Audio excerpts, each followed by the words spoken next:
With ADHD, there are certain ways that we could consider that we can turn our so-called impairments into an advantage. For example, many of us find that as soon as something is out of sight, it truly is out of mind. And frequently that's a source of a lot of frustration. That's why we might misplace keys or items or go, oh, I just had that, where could it be? Oh no.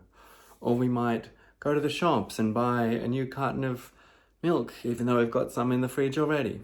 We don't really keep a good track of these things, and it can be a bit frustrating sometimes.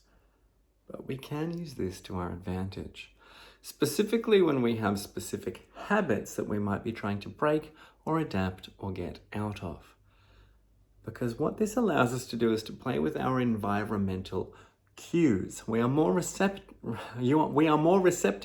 and therefore more susceptible to being influenced by the environmental cues that are and are not in our, environment.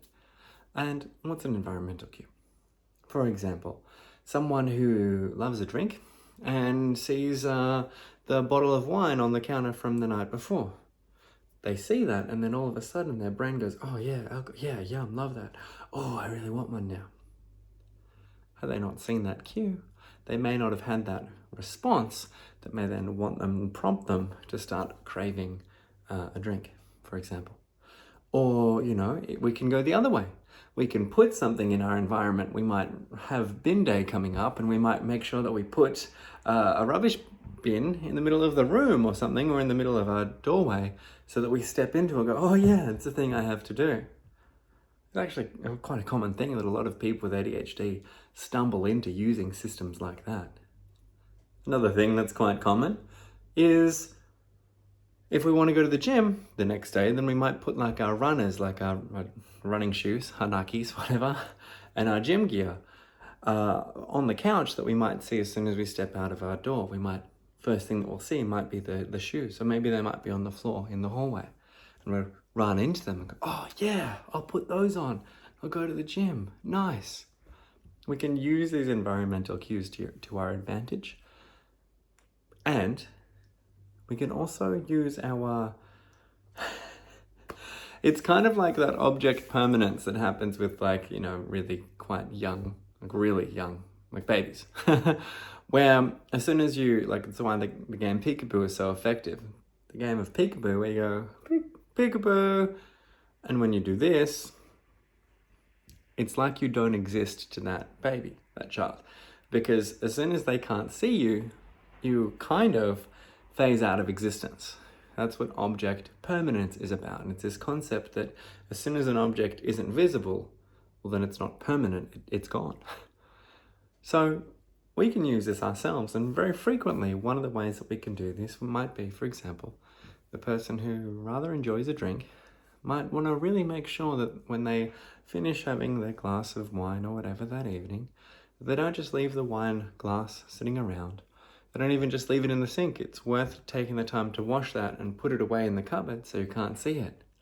And the bottle, even if it's half finished, maybe not putting it back in, maybe not in the fridge, or if it's a red, maybe not just leaving it out somewhere, but putting it away, not even in like a pantry cupboard where some other things might be, maybe at the bottom of a bookshelf with a book covering it. And the very next day, you won't open the pantry to have your oatmeal and see the bottle and go, oh yeah, and now that's environmentally cued and primed into my subconscious, I'll be craving a drink all day. No, if we remove the cue by simply hiding it, putting it somewhere out of sight and quite literally out of mind, we won't be susceptible to that cue. We won't have to fight our subconscious desire and craving as much. Now, it may still exist, but the temptation may be so much smaller if the cue is removed. And you'll be surprised at how effective this is, not just for people with ADHD, although we do more. We do benefit more from this. Give it a shot. Whether it's maybe not a glass of wine, maybe it's a box of cookies, or those chocolates, or whatever else it might be. Something that, the potato chips, who knows? Something that you indulge in more than you might like to. There's nothing wrong with indulging in stuff. I'm not here to tell you what is or isn't morally or socially acceptable. But you'll know, because there are things that you'll be doing that you don't like that you do. And that's when it's time to jump in and use some systems, some strategies, and this is a useful one. I use it a lot with my clients. I've used variants of it a lot with myself. I do the bin one every time, for example.